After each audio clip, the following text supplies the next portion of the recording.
자, 53페이지. 53페이지. 쌤, 혹시 질문하고 있으면, 질문하실 거 있으면 바로바로 질문해 주셔도 됩니다. 거기 1번 소비자 안전 규제, 산업 재해 규제, 환경 규제, 진입 규제 중 진입 규제는 경제적 규제의 성격이 가장 맞죠? 그렇죠? 2번은 뭐가 틀렸어요, 쌤? 포지티브 규제가 네거티브 규제보다 자율성을 이건 시험 문제 나올만 아주 좋아하겠죠, 이런 문제를. 아까 네거티브 규제는 원칙은 네거티브, 원칙은 허용, 예외 금지고, 포지티브는 원칙은 금지, 예외 허용이죠. 자, 이건 뭐냐면, 자, 포지티브라는 것은 뭐뭐는 일단은 하지 말고 이것은 해라 이런 거야. 자, 봐봐. 1번 사항 A, B, C는 해라 이 말은 다른 것은 하지 말라는 거죠. 그래서 포지티브는 원칙이 뭐야? 원칙은 금지. 예외는 허용이고, 네거티브는 원칙이 뭐야? 원칙. 모든 것을 원칙적으로 뭐 한다? 허용한다. 예외적으로 금지한다. 이런 것이. 그러니까 어떤 게 더 넓어?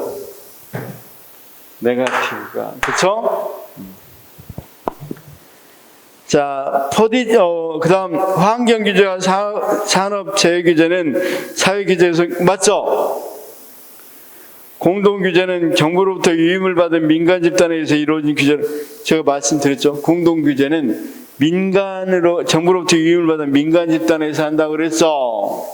그쵸? 규제를 의미한다.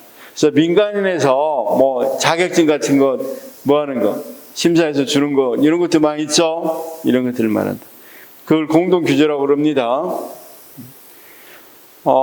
쌤, 타이핑에서 하는 걸 어떤 자격증이라고 그러지? 타이핑 자격증? 워드 같은 자격증을 국가기관에서 한다기보다는 국가기관에서 유임한 기관에서 자격증 주죠. 그런 것들이 공동 규제였어요. 공동 규제는 시험장에서는 읽어보면 민간 집단에서 이루어진 이 부분만 읽다 보면 자율 규제인데 이렇게 나올 수도 있으니까 꼭 받으시 바라고. 수단 규제는 투입 규제라고 그랬죠. 생산시설 안전장비 등에 대한 규제 맞고, 성과 규제는 산출 규제 맞죠? 관리 규제는 과정 규제 맞죠? 산업 안전을 위해서 그 효용이 부각되는 유해 요소 중점 관리 기준을 지킬 것을 요구하는 건 맞죠? 자, 법률이고 행정 규칙입니다. 행정 규칙, 법률입니다.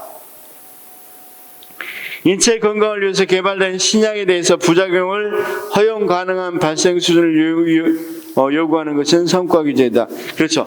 신약에 대한 부작용 몇 명 이상은 나와서는 안 된다. 이렇게 이야기하는 건 성과 규제고, 환경 오염을 방지하기 위해서 기업의 특정한 유형의 환경 통계 기술을 사용할 것은 수단 규제. 맞죠?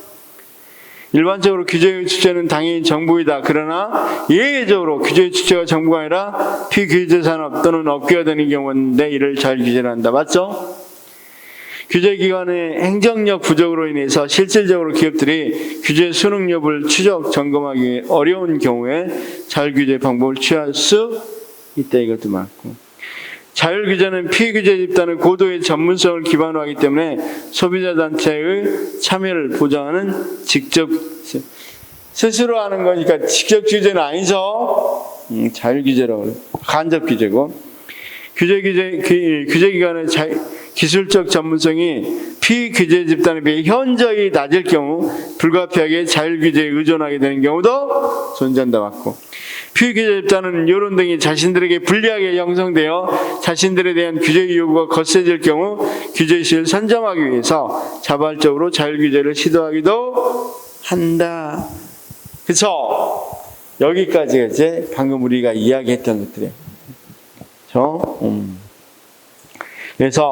그래서 그 위에도 이거 또 반복된 게 41번 보면 이런 말이 있었어요. 포지티브 규제는 41번입니다. 포지티브 규제는 원칙 허용, 예외 금지가 아니라 거꾸로 돼 있죠. 원칙 금지, 예외 허용이죠. 41번까지. 이제 윌슨 할 겁니다. 윌슨. 그렇죠? 윌슨의 규제 정치론 모형, 규제 정치 모형. 자, 쌤 돌아가서 윌슨의 규제 정치 모형. 자, 쌤 시험 문제 이건 나왔죠. 유형으로 정리해 보면 사실은 자, 쌤 어떤 수단 규정이냐, 성과냐, 관리 규정이냐 이거 두석이 자주 나왔고 네거티브냐, 포지티브냐 이것도 자주 나왔죠. 그다음 자율 규제냐 아니면 직접 규제냐, 그렇죠? 그다음 46번 페이지에 46번. 자, 46페이지고 우리는 62페이지. 요약집은 62페이지. 요약집에다는 아예 예시를 넣어버렸어요. 예시를. 쌤, 예시를 아무래도 이 뭐에다 표에다 넣어놓는 게 훨씬 더 잘 보이겠죠? 그래서 자, 규제 정치 이론 보니까 전제 조건이 규제의 생성 폐지를 규제로 인한 편익, 혜택 및 비용, 피해의 범위에 따라 설명하는 모형이고, 비용과 편익이 분산되는 경우보다 비용과 편익이 집중되는 경우에 정치 활동이 활발하다.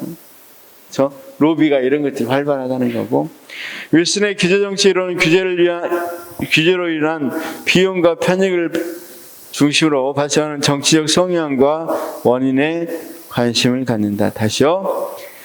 자, 그러니까 규제 정치 이론은 편익을 중심으로 발생하는 정치적 성향과 원인에 관심을 갖는다는 거고, 지금부터 이제 그 규제 정치 이론하고 거기에서 발생하는 정치적 상황을 이야기한다는 거죠. 그래서 먼저 선생님 규제 그 편익이 높게 분산돼 있대.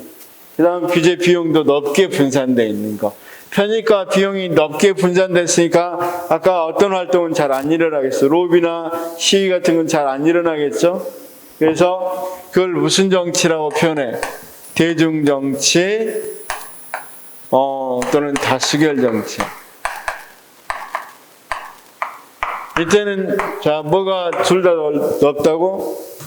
비용도 높게 분산돼 있고 그 다음 규제도 높게 분산돼 있는 거. 그래서 음란물 규제라든가 낙태 규제, 차량 십부제, 이런 윤리 규제 이런 것들이 전부 다 무엇에 해당된다? 대중적 정치에 해당된다. 그렇죠? 특히 어떤 것도 되냐면 신문, 방송, 출판물 같은 거, 윤리 같은 거 있잖아. 그런 것들이 규제되는 것이 바로 대중적. 그러면 둘 다 어떤 활동이 거의 많이 없겠네? 거의 포획 활동 같은 경우, 즉 정치 활동에서 로비나 시위 같은 게 없겠죠. 넓게 분산되어 있으니까. 그러면 이런 정책은 어떤 것에 누구에 의해서 결정되는가? 누구에 의해서 이런 결정은 이루어질까?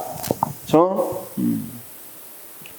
권리과 비용이 모두 다 이렇게 분산되어 있고 수혜자, 비용 부담자 모두 집단 행동 딜레마가 발생하는 경우고 그 밑에 보다시피 자, 쌤 밑에 다시 크게 돼 있는 거 국민의 다수가 찬성해야 규제가 생성될 수 있다는 점에서 다수결 정치라고 한다.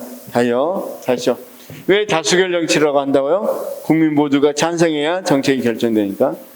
그 다음 공익 집단의 적극적 역할과 사회적 이슈가 필요하고 이념적 갈등을 해결하기 위한 최고 결정자의 의지가 규제 형성이 중요하다.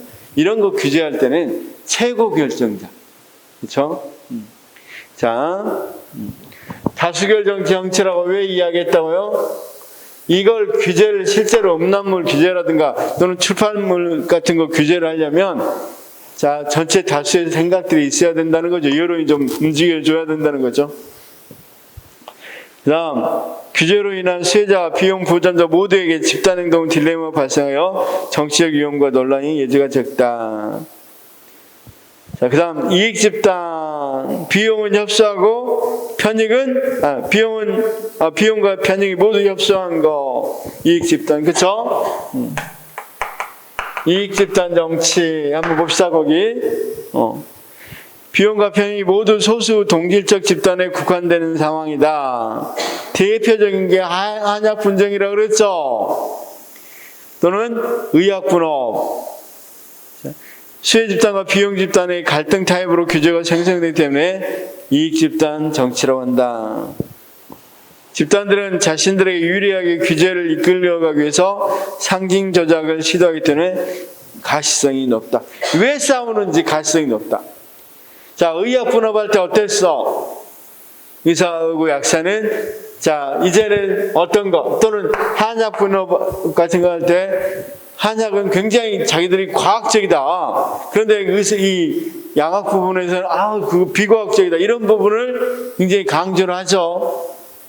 자, 그러면서 자, 뭡니까? 서로 간에 상징을 많이 조작을 하죠. 그렇죠? 그래서 자, 뭐 때문에 싸우는지 보기 우리가 정확히 알 수 있다는 가시성이 높고, 이익 집단과 갈등이 심하기 때문에 정부는 중립적 조정자이며 규제 포획은 거의 없다. 집단과 갈등의 결과물이 정부 규제가 된다. 자, 선생님 뭐냐면 정부는 조정해야 되겠죠. 의약분이 있으면 조정자가 돼야 되고, 그 다음 이들은 규제나 포획을 하려고 하는데 하려고는 하지만 하게 되면 바로 뭐가 되겠어? 상대방의 약점만 잡히는 것이 되겠죠. 그래서 실제 대놓고 하기는 어렵다 이 말이야. 어렵다. 그렇죠? 그게 이익집단 정치다. 그래서 이익집단은 딱 왜 그러냐? 둘 다 이익집단으로 작용하는 거죠, 지금. 의사집단, 약사집단, 그쵸? 그런데 고객정치, 자, 고객정치는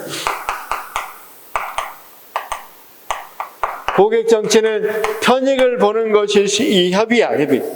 비용은 광범위해. 그러다 보니까 협의 적은 쪽에서는 뭐가 이제 조직화가 잘 된다 그랬죠. 그래서 정부 규제로 인해서 발생하게 될 비용은 상대적으로 작고 이질적인 불특정 다수에게 부담되나 그 편익은 대단히 크며 동질적 소수에게 귀속된다. 아까 이야기했던 미시적 절연이야. 그래서 소수 집단은 자신들에게 유리한 규제를 만들기 위해서 개인 집단의 노력을 지대 추구를 하고 관료적인 포획된다. 그러니까 지대 추구하고 포획은 밀접하게 관련될 수밖에 없죠. 소수의 고객 집단과 관료들이 조용하고 은밀하게 규제를 만든다. 그러겠죠. 그래서 다수 비용 부담자 집단에서 집단 행동 딜레마가 발생하며 조직화된 소수의 수혜자 집단에 규제 기관이 포획당한다. 수익 집단을 대변한다. 자, 그래서 고객 집단 관료들의 공생적 관계가 형성되고, 거기에 있으면 자, 고객 정치의 대표적인 게 뭐가 있었어? 아까 수익 규제라든가 면허, 환경 규제를 완화하는 거, 농산물 최저가격제 이런 것들은 대표적인 어떤 거다? 고객 규제다. 그렇죠?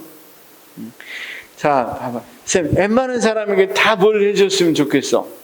이를테면 어떤 자격증을 주면 좋겠단 말이야. 그런데 그 자격증을 누구에게나 못 주게 만드는 거, 그러면서 자기들이 뭘 추구할 수 있어? 완전 경쟁 시장이 안 만들어지면서 시대를 추구할 수 있으니까 됐으면 뭐 하려고 하겠어? 포섭을 하려고, 로비를 하려고 하겠죠. 포획 활동을 한다는 거야. 이게 뭐다? 고객 정치다. 자, 그 다음 기업가 정치. 비용은 협소한데 편익은 광범위하는 것. 고객 정치의 성향과 상황과 반대로 비용은 소수 동질적 집단에게 집중되나 편익은 불특정 다수에게 확산되어 있는 상황.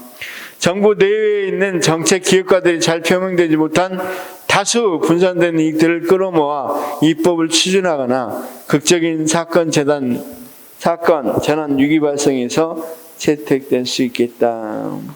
그렇죠? 그래서 거기 기업가들의 역할이 필요한 거죠. 기업가.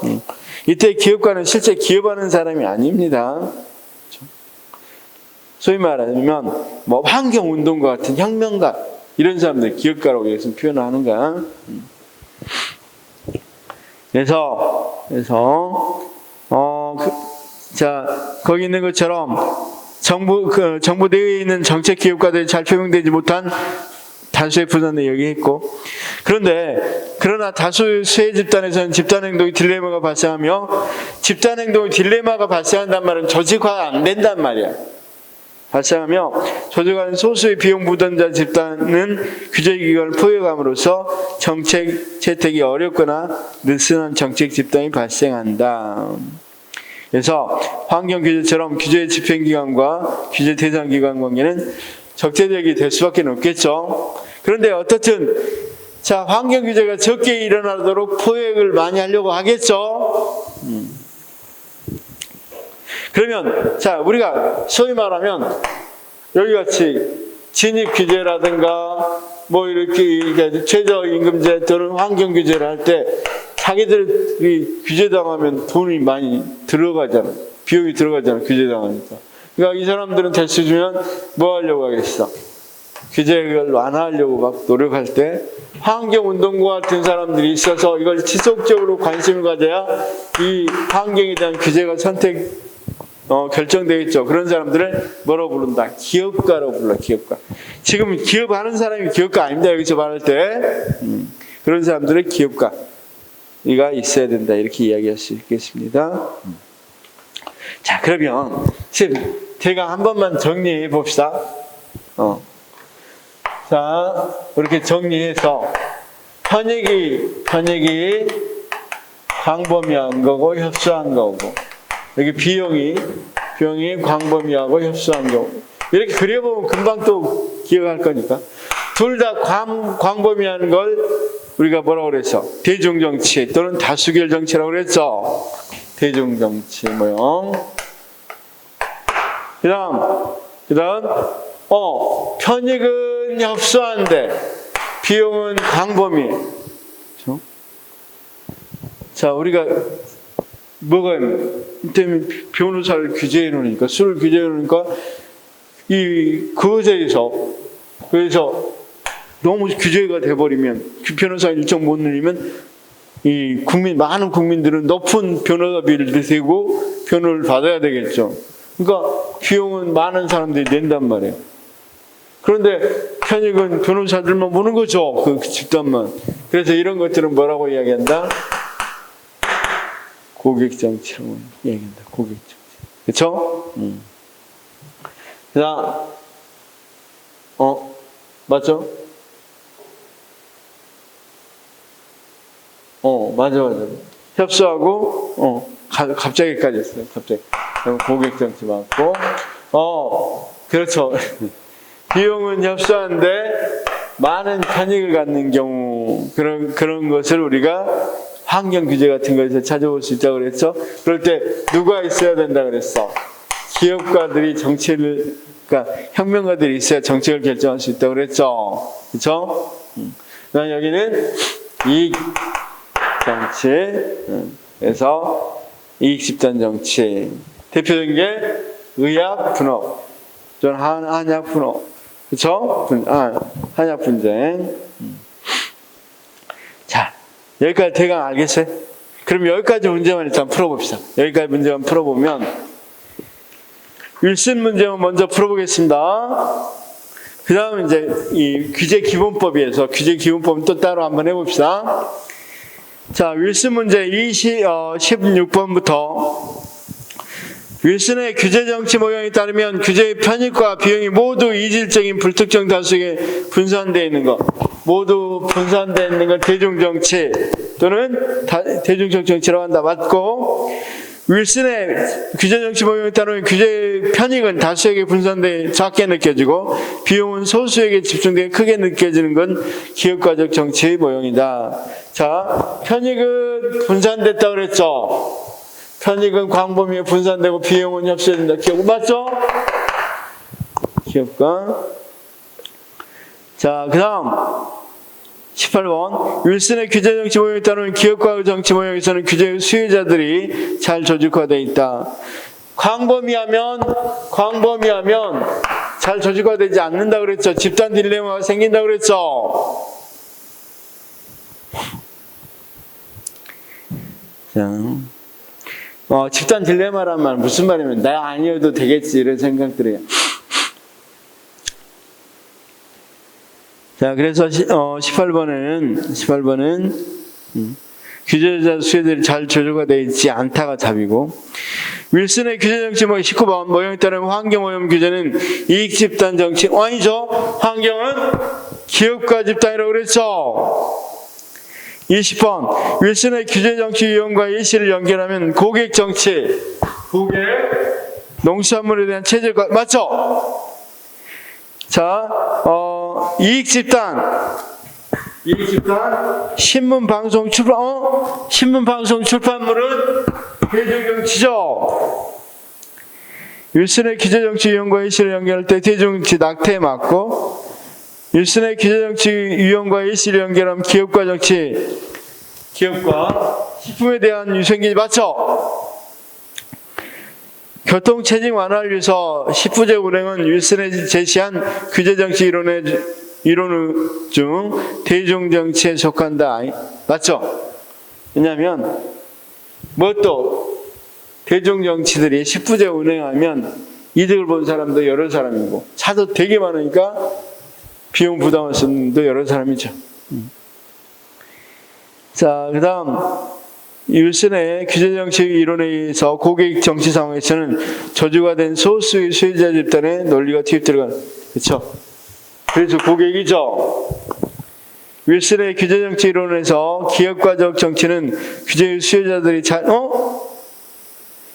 기업가 정치는 수혜자들이 잘 광범위하니까 저주가 될 수 없죠. 그래서 이거 X입니다. 저주가 되어 있으며 환경오염 규제가 이해된다. 뒤에는 맞는데 X죠. 뭐가 잘못했어? 잘 저주가 되어 있지 않죠. 27번 윌슨의 규제정치 이론에서 이익 집단은 정치는 감지된 비용과 편익 모두 동질적 집단에서 집중되어 있는 규제정치를 말한다. 맞죠? 자, 이제 행정규제 기본법이 그 뒤에 나왔고 40번 문제. 윌슨의 규제정치 이론을 따르면 고객정치 상황에서는 응집력이 강한 소수의 편익 수혜자들이 편익 수혜자들이 논리가 투입될 가능성이 크다. 맞죠? 자, 여기까지가 보다 윌슨의 규제정치입니다. 쌤, 이건 시험에 자주 그래도 좀 많이 나오는 편이니까 잘 봐주시면 됩니다. 쌤, 여기 혹시 여기서 질문 없으면 지금 규제 정치에 대한 규제 기본법을 좀 해보겠습니다. 규제 기본법을 여기 정리를 쭉 한번 해봤어요, 쌤. 규제 기본법부터 먼저 조금 해놓고. 자, 우리 유효학집 64페이지에 규제 정치에 대해서 쌤 행정규제 기본법의 목적부터 쭉 해놨습니다. 보도록. 그 다음 규제의 원칙, 행정규제의 등록 방식, 그 다음 규제 일산법 제도는 규정이 없어요. 이거 지금 아직 시행 안 됐고, 근데 규제 총량 제도는 규정이 없는데 그러나 시행되고 있죠. 그 다음 규제 샌드박스가 뭔지, 그 다음 규제 영향 분석이 뭔지 이렇게 좀 받으시면 좋겠습니다. 먼저 행정규제 기본법에서는 봐봐요. 왜 규제 기본법이 있냐면 불필요한 행정규제를 뭐 하기 위해서? 폐지하기 위해서. 지금 보통 법들은 뭘 만들기 위해서 하는데 여기는 폐지하기 위해서. 그 다음 비효율적인 행정규제의 신설을 억제하고 사회경제활동의 자율과 창의를 촉진하며 국민의 삶의 질을 높이고 국가 경쟁력을 지속적으로 향상하기 위해서. 자, 규제의 원칙이 있습니다. 조금 잘 알아둡시다. 규제는 반드시 무엇에 근거해야 된다? 법에 근거해야 된다. 규제 법정주의입니다. 그 다음 세 번째, 국가나 지방자치는 국민의 자유와 창의를 존중하며 규제를 정하는 경우에도 그 본질적 내용을 침해하지 아니하도록 한다. 규제가 최소화되는 원칙이죠. 그다음 본질적 내용은 규제해서는 안 됩니다. 그리고 그다음 필요한 최소한의 기간 내에서 설정돼야 하며 그 기간은 원칙적으로 5년을 초과할 수 없다. 그래서 5년짜리 이상 되면 자동적으로 규제가 뭐한다? 없어지게 하는 규제 일몰법을 쓴다는 거. 자, 누구 소속이다고? 어디 소속? 대통령 소속입니다. 규제개혁위원회를 둔다. 위원장 2인을 포함해서 20명 이상 25명 이하의 위원으로 구성한다. 규제개혁위원회는 규제 사목 등록 공표를 담당하고 있고 매년 국회에 제출하고 규제개혁 백서를 발간하고. 자, 그 밑에도 국회, 법원, 헌법재판소, 선거관리위원회 및 감사원의 사무 등은 행정규제기본법에 적용되지 않는다. 따라서 이 법에는 적용 안 됩니다. 행정규제 등록 방식에는 뭘 할 때 규제 영향 분석을 한다고 쌤? 규제를 뭐 하거나 신설하거나 강화 연장할 때 하는 겁니다. 이미 있는 규제를 할 때는 안 합니다. 규제를 신설하거나 이미 있는 규제를 계속해서 쓸 때는 안 하고 강화 연장할 때 하는 겁니다. 그다음 규제를 최소화하기 위해서는 규제 편입보다는 규제 비용을 더욱 집중적으로 분석합니다.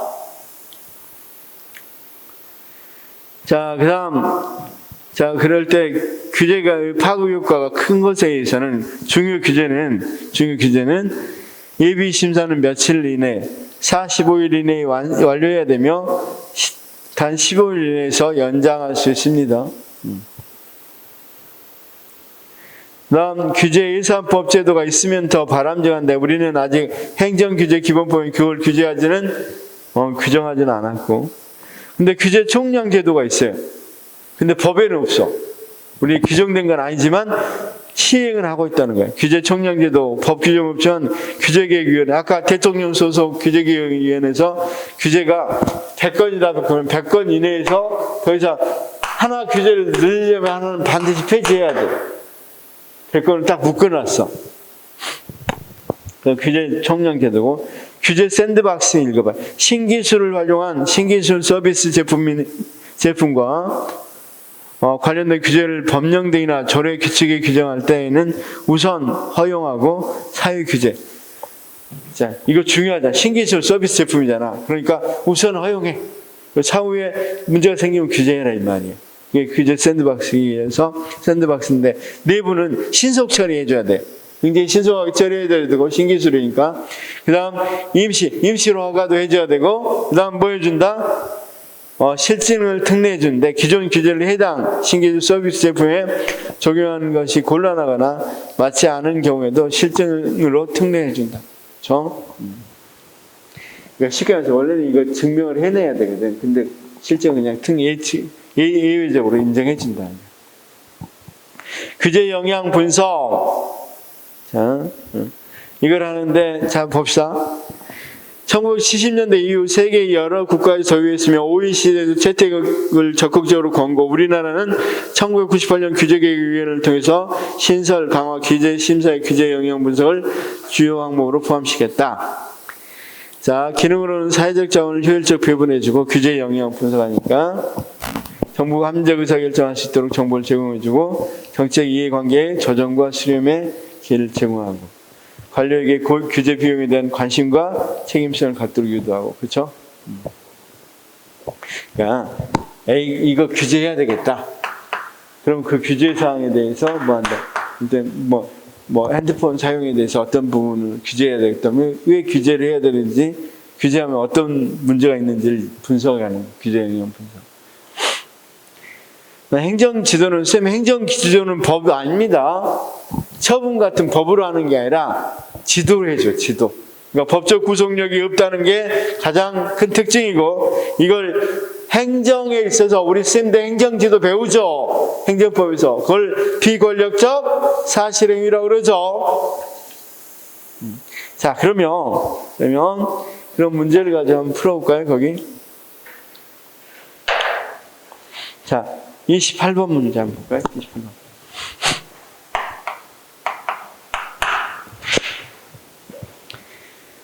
행정규제기본법은 규제 법정주의를 규정하고 있다. 맞죠? 그 다음 29번. 규제계획위원회는 위원장 2명을 포함한 20명 이상 25명 이하의 위원으로 구성된다. 맞죠? 규제의 영향 분석이 필요한 이유 중 하나는 관료에게 규제 비용에 대한 관심과 책임성을 갖도록 유도한다. 맞죠? 정부 규제 정책을 심의 조정하고 규제 심사 정비 등에 관한 사항을 종합적으로 추진하기 위해서 국무총리 소속으로 규제계획위원 이거 뭐가 틀렸어? 대통령 소속이라고. 규제 영향 분석은 규제의 경제 사회적 영향을 과학적으로 분석해 타당성을 평가한다. 맞죠? 규제 영향 분석은 정치적 이해관계 조정과 수렴의 기회를 제공해 준다. 그것도 맞죠? 규제 영향 분석은 규제가 처리할 사회적 부담에 대해서 책임성을 가지도록 유도한다. 그렇죠? 그다음 규제 영향 분석은 규제의 비용보다 규제의 편익에 이거 잘못됐죠? 아까 어디에 중점을 둔다 그랬어? 자, 우리가 쌤 거기 봐봐. 쌤 책 봐봐. 지금 요약집 한번 봐봐. 요약집에 뭐라고 되어 있냐면 요약집에 64페이지 행정규제 등록 방식에서 집계되어 있는 거. 규제를 최소화하기 위해서 규제 편익보다는 규제 비용을 더욱 집중적으로 분석한다. 이런 거죠. 자, 그때 이재용 씨가 쏙한 거 하나 있었죠. 이재용 씨가 택시. 그럴 때 개인 택시들 따위 일반 택시들 굉장히 반대 많이 했죠. 그렇죠? 그러면 그걸 못하도록 하려면 규제를 해야 된단 말이야. 그렇죠? 그러면 그런 규제를 할 때 규제했을 때 어떤 영향이 일어나는지 영향 분석, 새로운 규제니까 규제 영향 분석을 해보겠죠. 그럴 때 그걸 규제했을 때 어떤 많은 비용이 부담하는지를 먼저 생각해라는 거야. 무엇보다는 편입보다는. 자, 규제계의 방향과 방식은 유사한 중복 규제의 축소를 통한 규제의 효율을 낮추고, 자, 그 다음 행정규제에 관한 국제협력으로 세계화의 대응. 사전적 규제 방식. 규제를 할 때 사전적 규제하면 되겠어, 안 되겠어? 안 되겠죠? 사후적으로 하는 것이 더 바람직하죠. 방향은 규제가 사후적으로 일어나야 됩니다. 자, 방향으로는 시민감사체제의 도입을 통한 규제과정 민주화 촉구. 그다음 40번, 41번 했고 42번 한번 읽어보고. 맞죠? 아까 규정 봤었죠? 국회, 법원, 헌법재판소, 선거관리위원회, 감사원, 행정규제기본법에 적용받지 않고. 43번은 자, 일몰법이라고 그랬죠? 규제일몰법. 몇 년을 원칙적으로 처우할 수 없다? 5년. 44번은 뭐가 틀렸었어요? 현존하는 이 틀렸죠? 새로운 규제를 실시하기 전에 그 타당성을 검증하는 거죠. 자, 현존하는 이라는 게 아니야. 현존하는 게 아니라 틀렸어. 그렇죠?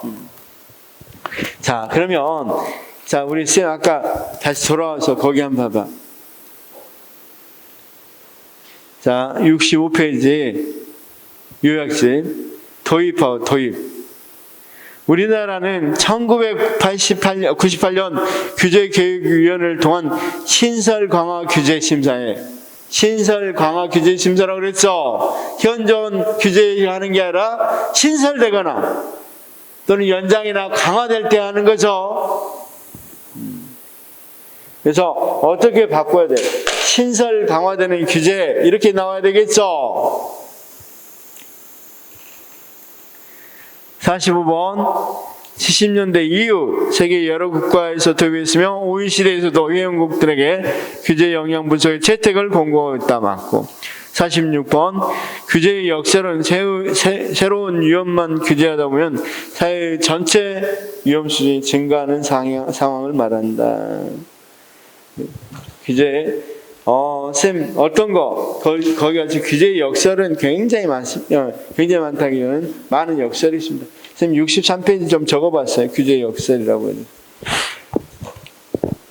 시험에는 많이 안 나오기 때문에 방금 넘어간 거고, 다시 한번 63페이지 봅시다. 63페이지. 오늘 나왔던 63페이지. 규제의 역설 여러 가지 규제의 역설 하나만 있는 게 아니라 이렇게 많아요, 쌤. 그래서 여기 나온 것은 자, 두 번째 새로운 위험만 규제하면 사회 전체의 위험은 오히려 증가한다 이렇게 이야기했죠. 이게 규제의 역설입니다. 규제하면 규제할수록 그 과도한 규제는 최소 규제가 돼버린다고 그랬죠.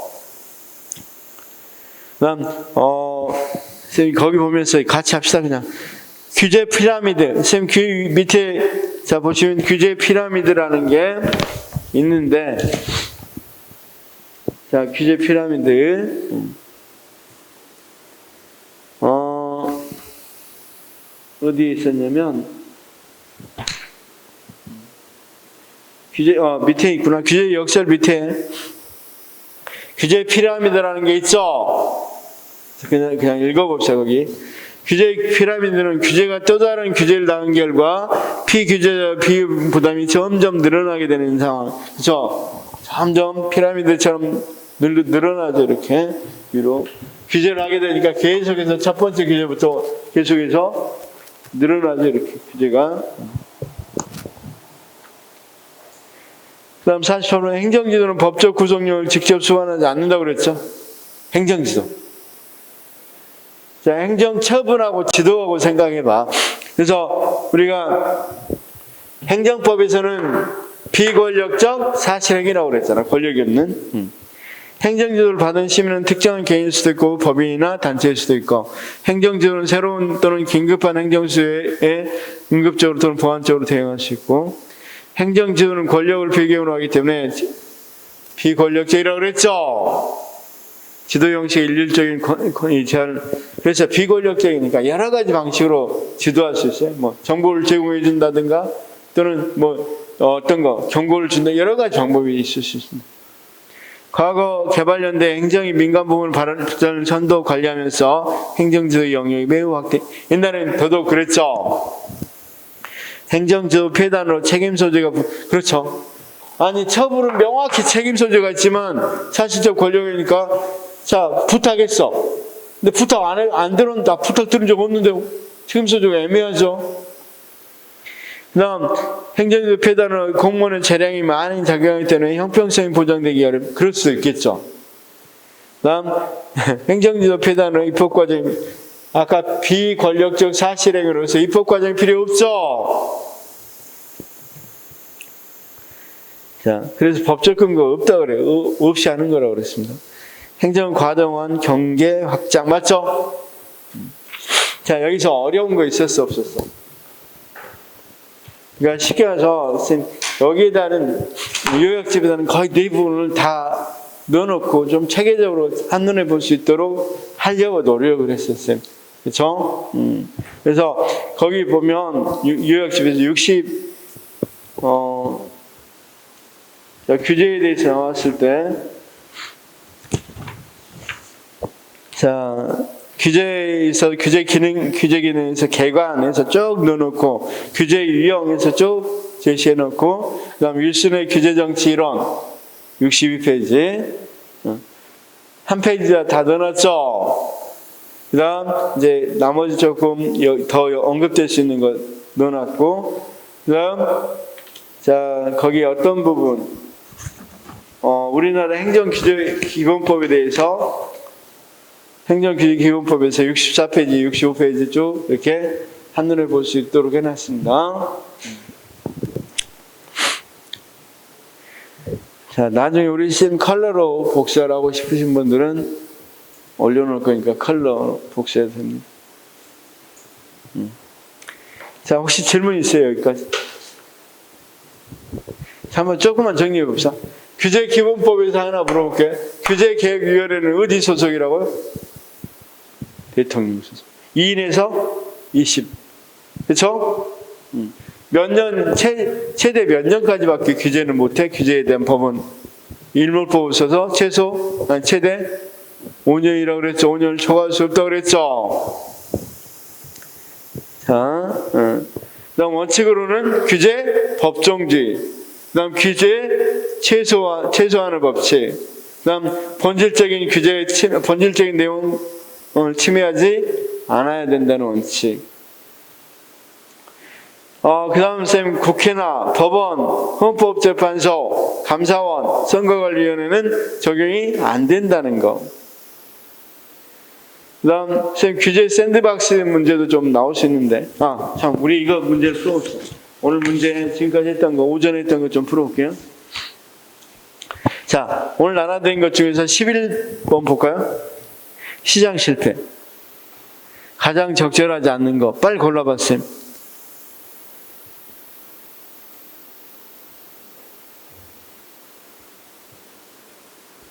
자,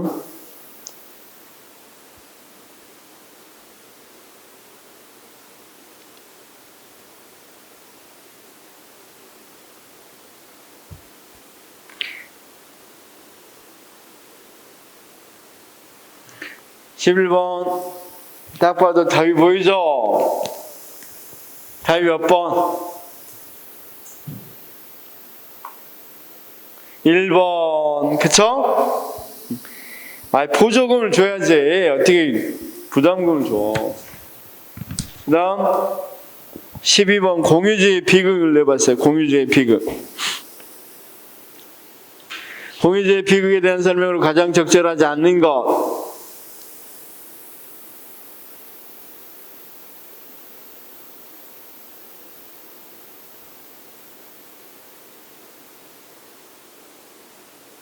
적절하지 않는 거.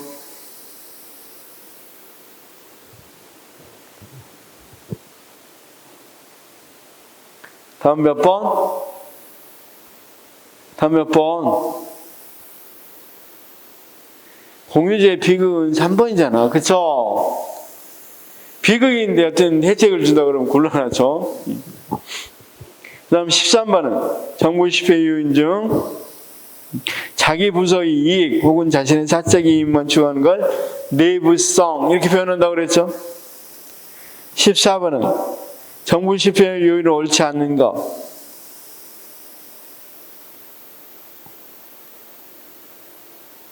점진적 정책 결정은 그런 건 정부 실패 안 들어간다고 그랬죠. 15번 정부 관에 대한 설명으로 옳은 것은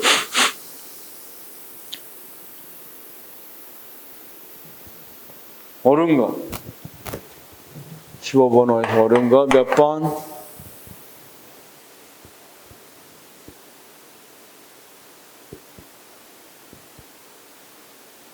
꼭 끝까지 잘 아니지 안 봐도 2번이죠. 16번 사회적 규제와 경제적 규제로 나올 경우 경제적 규제의 성격이 강한 것. 이건 뭐 금방 골랐죠. 경제적 성격이 강한 거 4번 진입 규제죠. 그 다음 17번은 수단은 투입 단계고 관리 규제 이거 한번 쭉 이야기해 보면 관리 규제는 어떤 거 과정이라고 그랬고 성과는 결과라고 그랬죠. 그러면 수단 규제는 써봅시다. 수단 규제는 디귿, 관리 규제는 기억, 그 다음 성과 규제는 니은이죠.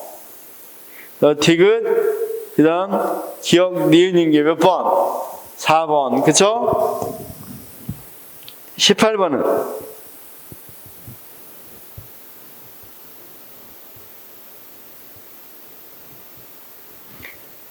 18번 틀린 거, 옳지 않는 거. 2번이죠. 19번 윌슨 문제 나왔습니다. 옳은 것만으로 작지어진 거.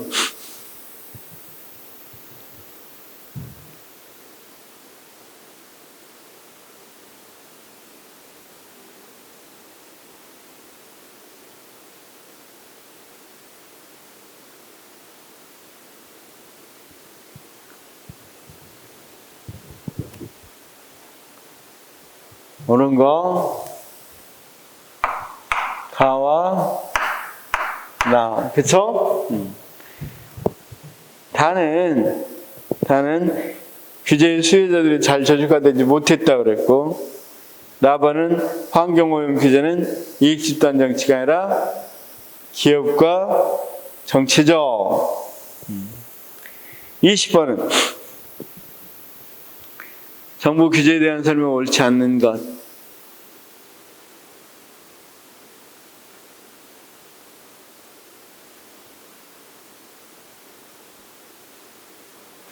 (4번) 규제개혁위원회는 국무총리 소속이 아니라 대통령 소속이라고 했습니다. 21번은 규제 피라미드에 대한 설명을 옳은 것.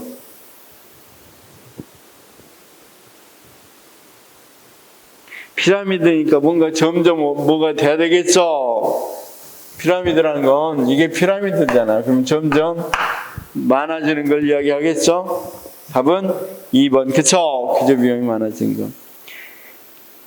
자, 그 다음 22번 규제 영향 분석이 나왔습니다. 가장 적합하지 않는 거.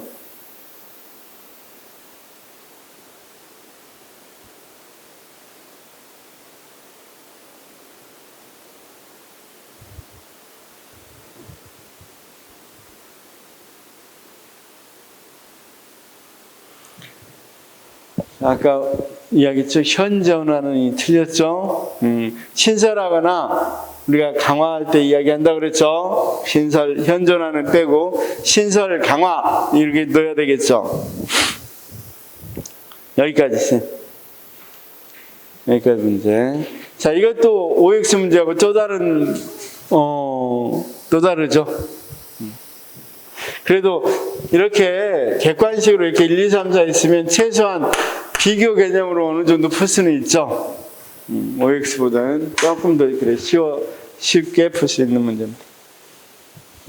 자, 오후에는 그러면 우리가 규제 기능까지 했으니까 공공 서비스 제공하는 부분 하겠습니다. 그 다음 이거 하고 나서 거의 어떤 거 이 사회적 기업 같은 건 간단히 끝내고 행정 위념하면 다 끝납니다. 그래서 이번 주까지는 하려고 했는데 오늘까지 하려고 했는데 조금 그렇고, 다음 주로 조금 옮겨가면 행정 위념할 때는 책가져올 필요 없습니다. 그냥 이걸로 하겠습니다. 자, 식사하고 갑시다.